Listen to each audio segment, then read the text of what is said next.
на мястото на Младежкия хълм са извършени доста неща, които аз като съдия с 20 годишен стаж по наказателни дела, честно казано, не съм виждал.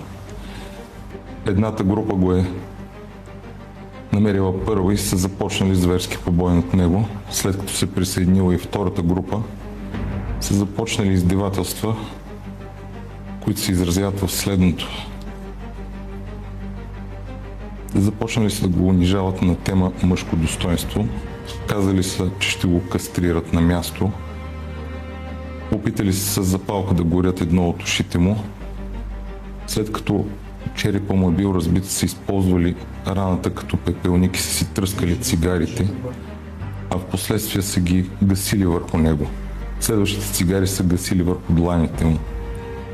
Извадили са носен от тях дезодорант, с който са пръскали в раните, шегувайки се, че ще го дезинфекцират. Носили са 2 колана, с които са го душили с сила. 2 от момчета са опитали да се намесят, тъй като наистина са се изплашили, че могат да го убият. Бил е сложен по корем на сила и с същите 2 колана му е нанасен побой. Опитали се го дали има семейство. Той казал, че родителите му са поразени от мълния, при което са се шегували, че той може би си търси жена, нямайки семейство. И след ритник с кубинка в устата му са му казали, че няма да си търси жена, ще си търси зъбите. Носили ли са чук? Носили са малък авариен чук.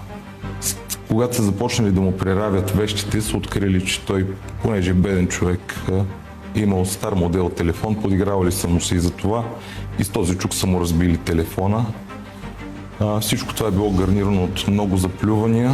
В края на финала на акцията, както те я наричат, един от компанията е възкликнал: "Това е първата ни акция", и в миг на спонтанност и общ ентусиазъм са извадили знаме с свастика и са си направили като семейна снимка за спомен, а долу отпред е бил трофея на агонизиращия пострадал.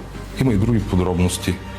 След като са му взели парите и са слезли надолу, един от първите разпитани очевидци е баща на дете с аутизъм, който е разхождал в подножието на Младежкия хълм детето си, което е издавало нечленоразделни звуци. Непосредствено след всичко, което описах, че те са извършили, те са минали покрай този баща с детето и са почнали, не мога да намерят по-точна дума, от да грухтят, имитирайки звуците на детето, и са избухнали в спонтанен и хиден смях. Малко по-късно същия този свидетел е открил агонизиращия пострадал, донесъл му е водичка и му е предложил да се обадят на 112. След това са отишли да ядат дюнери, а след дюнерите са си купили голяма бутилка водка и енергийни напитки с идеята да се напият.